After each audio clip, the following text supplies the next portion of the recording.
not going to lie, it is not easy to do. And that is selling a house and buying a house at the same time. In other words, the money from the first house goes into the second house in order for you to be able to buy it, and there's no other way to do it. So, Leanne, I'll let you start. What do you say when you get a phone call and someone says, "Is this possible?" So yes, absolutely. It's going to be hard sometimes because you are in a position to negotiate on both sides because you don't just have a house to sell and you're not just buying a house.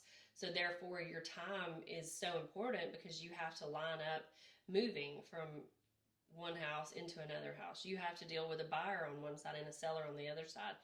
And then hopefully not where there's another buyer or seller on the other side of. Very likely there is. Yeah, a lot of times we see that. Yeah.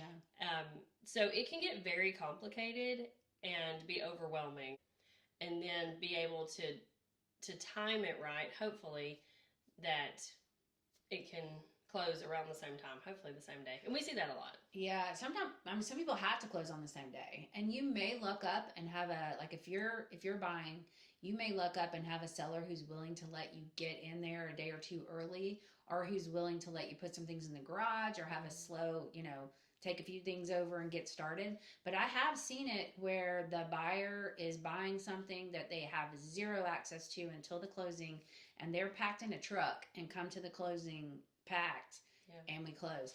Now, is it scary? Yes, it's scary for them. It's scary for us. I mean, but we're going to see you through it, but we're also not going to candy coat the fact that it's hard. But if that's the only way you can do it, it's the only way you can do it. This is one of those instances where you would be a fool to try to do it for sale by owner. I mean, it would be so hard. You can do it, and I've seen people do it, but it is not pretty. It is hard. So, this would be one of those times when you absolutely would want help from an agent who knows, who's navigated this. And we've done it, gosh, so many times. I mean, like I said, it's always tough, but we've done it countless numbers of times. Yeah. And you want a seasoned agent. And let's say you're buying a house here, but you're selling a house in another state. You want a strong agent there too. So that way you have a strong agent on both sides, because the last thing you want is an agent who doesn't communicate with us, with the attorney's office or title company. Yeah.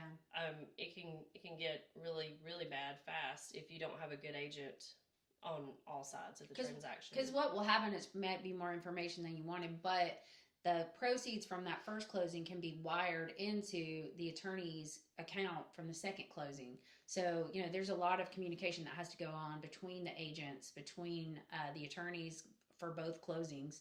But again, it can all be done. It has been done. How many we've done this year? A bunch. A lot. Yeah. But so it's just, it's hard, but it's possible. And it just requires, a nice, strong conversation on the front end to kind of get your ducks in a row and figure out how that's going to look. But we do it, and we can do it.